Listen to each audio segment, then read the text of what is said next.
Hello friends, स्वागत है आपके अपने YouTube चैनल गायत्री ऑफिशियल में। आपका एसएसबी नॉन जीडी 2020 की भर्ती, जिसमें कांस्टेबल, ड्राइवर, वेटनरी आया और ज्यादा तादाद जो है वो है ट्रेड्समैन। देखिए, आज एक कैंडिडेट हमारे पास में आए थे जो बीएसएफ ट्रेड्समैन का जो अभी पिछले साल जो भर्ती हुआ था, उनका मेडिकल अभी मई में मेडिकल उनका हुआ और उसमें वो अनफिट हो गए। कैरिंग एंगल उनका 9 डिग्री कैरिंग एंगल था।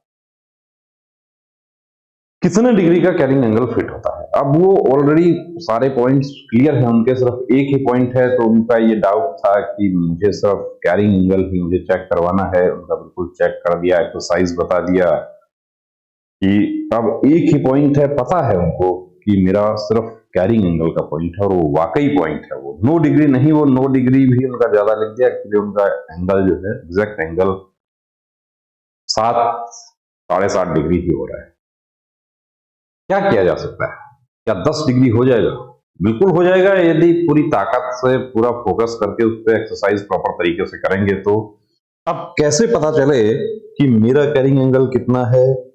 तो देखिए, जैसे वो कैंडिडेट के साथ हुआ कि या तो पहले आपका कहीं कोर्स में मेडिकल आपका होता है या आप अपना प्री मेडिकल चेकअप आप करवाते हैं। तो प्री मेडिकल चेकअप भी डिस्ट्रिक्ट हॉस्पिटल में गए। कुछ कैंडिडेट हमारे डिस्ट्रिक्ट हॉस्पिटल में गए वो चेक करवाने के लिए, लेकिन डिस्ट्रिक्ट हॉस्पिटल में उनको ये कहा गया कि आपका पहले मेडिकल हो जाता है, उसके बाद हम चेक कर देंगे।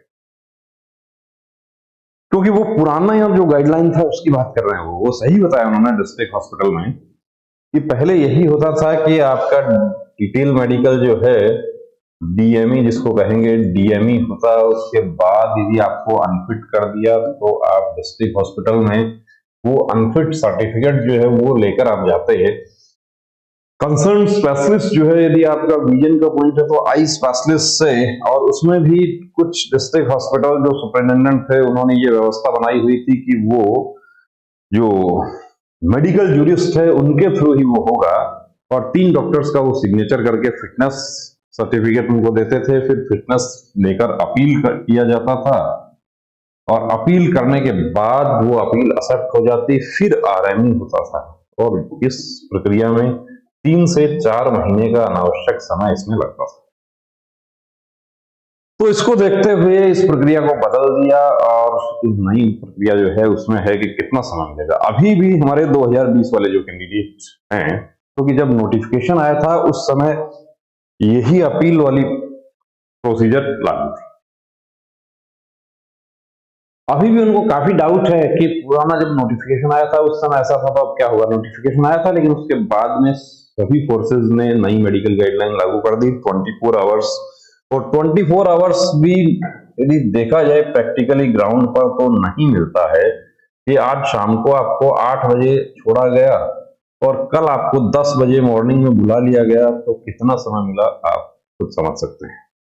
तो पहला डाउट जो आपका है कि री मेडिकल के लिए कितना समय मिलेगा? री मेडिकल के लिए आपको एक रात मुश्किल से मिलती है, और यदि दूसरे दिन आ जाता है या आपके सेंटर पर ए कैटेगरी के, बी कैटेगरी के वो स्पेशलिस्ट नहीं है, तो हो सकता है कि आपको दूसरा सेंटर दिया जाए, और दूसरा सेंटर दिया जाए तो आपको 2-3 दिन का समय मिल जाता है।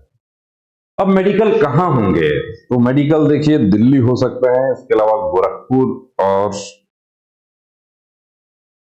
लखनऊ 2 बड़े सेंटर हैं हमारे एसएसबी के, और मोकामा घाट भी सेंटर मिल सकता है, सिलीगुड़ी भी हो सकता है। अब फोर्स हेडक्वार्टर के लेवल पे डिसीजन होगा, लेकिन गोरखपुर और लखनऊ तो 2 सेंटर तो कंफर्म है। कुछ पॉइंट्स आप लोग जो हमारे साथ शेयर करते हैं, उससे पहले मैं आपको व्हाट्सएप नंबर बता दूं कि आपके जो डाउट हैं, आप देखिए कॉल पर आप बड़ा इंसिस्ट करते हैं कि सिर्फ 2 मिनट आपका लेंगे। 2 मिनट क्या, आधा मिनट की मुश्किल है। व्हाट्सएप आप मैसेज करेंगे, देखिए हमारी पूरी कोशिश रहती है, क्योंकि आप लोगों ने बड़ा प्यार हमें दिया पिछले 3 सालों के दौरान, और कारवां जो है वो बनता चला गया। अब आप के जो होती हैं क्वेरीज, कोशिश करते हैं उनको कि सॉल्व करें, लेकिन अब कोई तस्वीर शेयर कर रहा है कि मेरी आंखें जो है वो स्क्विंट हैं या नहीं है, तो वो बताना बड़ा मुश्किल है। हाँ, कैरिंग एंगल कितना है वो उसका एक आइडिया जो है वो जरूर हमारे जो हैं स्पेशलिस्ट वो देखकर बता देते हैं।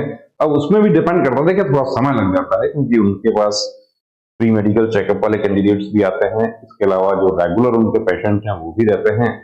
तो और इसके अलावा फॉर्म से रिलेटेड, कास्ट सर्टिफिकेट, इन सब से रिलेटेड ये जो आपके इशू होते हैं उनको यहां पर देखिए आपको बिल्कुल नॉर्मल लग रहा है, लेकिन ये जो सर्कल किया गया है इसको मैं थोड़ा और छोटा कर देता हूं। सेम ऐसा एसएससी जीडी में कैंडिडेट का था और उन्होंने सर्जरी करवा ली थी, फिट हो गए, सेलेक्ट फाइनली हो गए वो। तो इनका भी यही है, इसको सर्जरी करवा लीजिए, बहुत छोटा सा कट लगेगा और जो कट लगेगा वो हो सकता है कि पकड़ में भी ना आए, क्योंकि ये तो साफ साफ है कि पकड़ में आए तो सर्जरी करवा के इसका इलाज हो जाएगा। मोम डैड को हाथ पर बनाने की जरूरत नहीं है, मोम डैड को यहां रखना। अब ये इन्होंने बनवा लिया, भावुकता में बनवा लिया, अपने जो मोम डैड के प्रति जो प्रेम का भाव है उससे बना लिया, जो भी है। और एक चीज हमें जो है यहां पर और नजर आ रही है वो आप लोग देख लीजिए। अब ये जो है मोम डैड को देखिए यहां से हटाना होगा। अब इसका दो तरीका है इसको हटाने का, एक तो है लेजर ट्रीटमेंट, दूसरा है इसका सर्जरी। सर्जरी इसके कारगर नहीं होगी, इसका तो लेजर ही कारगर होगा, और लेजर में भी कुछ समय लग जाएगा, ऐसा नहीं, क्योंकि बड़ा टैटू है। इंक जो है वो भी आप देख रहे हैं किस तरीके से डार्क किया गया है। और दूसरा आपका स्किन कैसा है उस पर भी डिपेंड करता है। जनरली एक सिटिंग में अच्छे जो लेजर टेक्निक है उससे एक सिटिंग में हो जाता है, लेकिन मैक्सिमम 2 सिटिंग जो है उसमें बात बन जाती है।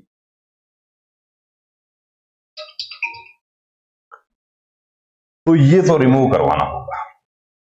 स्ट्रेच मार्क्स, स्ट्रेच मार्क्स से कोई प्रॉब्लम होगा क्या? नहीं, कोई प्रॉब्लम नहीं होगा। स्ट्रेच मार्क्स बिल्कुल फिट है। यदि आपका बॉडी पर है कहीं स्ट्रेच मार्क्स, जिनका वेट ज्यादा था वो वेट कम किया, उसकी वजह से हो गया। पोस्ट प्रेगनेंसी केसेस में बहनों को भी ये काफी होता है, तो इससे कोई प्रॉब्लम नहीं है, बिल्कुल फिट है। ये कैरिंग, अब इसमें देखिए ये जो है, ये तस्वीर को देखने से ये लग रहा है कि ये एंगल 15 डिग्री से ऊपर और 20 के आसपास बताया गया है हमें, और ये वाला ठीक है। तो इसकी वजह क्या होती है कि बचपन में चोट लग गई हो, ये भी रीजन हो सकता है। क्या इसको कवर किया जा सकता है? बिल्कुल किया जा सकता है, एक्सरसाइज से बहुत सारे कैंडिडेट इसको कवर कर जाते हैं। और फिर आती है कि कितना फी है, क्या है, प्री मेडिकल चेकअप कैसे होता है, क्या होता है, मुझे कुछ चीजें जाननी है। के लिए देखिए कॉलिंग नंबर है हमारा ये। अब इस नंबर पर आपको वो जानकारी नहीं मिलेगी जो आपको व्हाट्सएप नंबर दिया उस पर।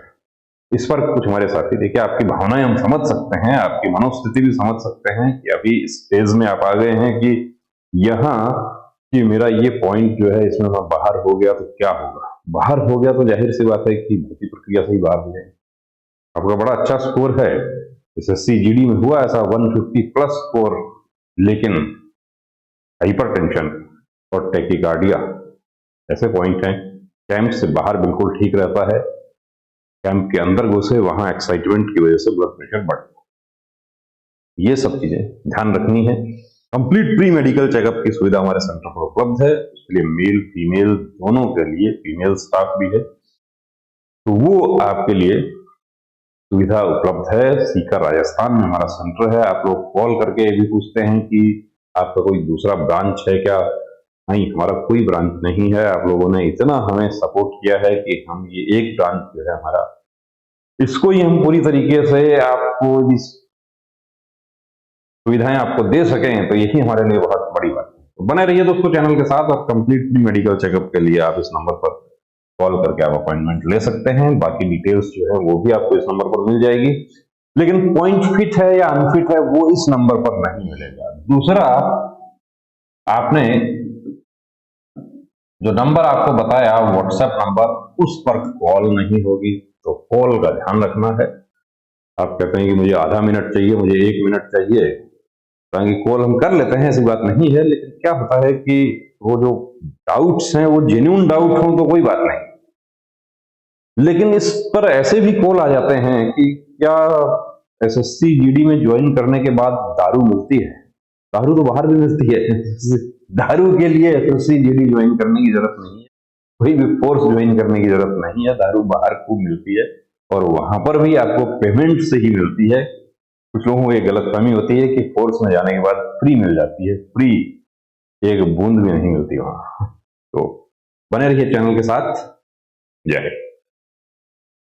नमस्ते डॉक्टर साहब, मुझे अपने बेटे का आर्मी भर्ती के लिए मेडिकल चेकअप करवाना है। नमस्ते श्रीमान जी। आर्मी, एयरफोर्स, नेवी या कोई भी फोर्स का मेडिकल चेकअप गाइडलाइन के अनुसार होता है, जिसमें सभी मेडिकल पॉइंट्स की जानकारी दी होती है। सिविलियन डॉक्टर को उन सब की जानकारी नहीं होती है। आप कंप्लीट मेडिकल चेकअप के लिए Gayatri pre medical centre Sikar Rajasthan से संपर्क करें तो बेहतर होगा। क्या वहाँ फीमेल कैंडिडेट का भी चेकअप होता है? जी बिल्कुल, वहाँ eye specialist, ANT specialist, general physician, physiotherapist, gynaecologist और जनरल सर्जन सभी आपको एक जगह मिल जाते हैं। और इन सभी के साथ अमित सर को 20 साल से डिफेंस लाइन का एक्सपीरियंस भी है, जिसका फायदा लेकर हजारों candidates army, navy, air force, BSF, CRPF, CISF, SSB, state police की वर्दी पहनकर देश सेवा में जुड़े हुए हैं। थैंक यू डॉक्टर साहब, अब तो मैं वही जाती हूँ और अपनी बेटी का भी SSC GD का चेकअप वहीं से ही कराती हूँ। बहुत बहुत शुक्रिया आपका इस जानकारी के लिए। एक बात और, वहाँ आपको बहुत रीजनेबल फीस में ये सुविधा मिल जाएगी।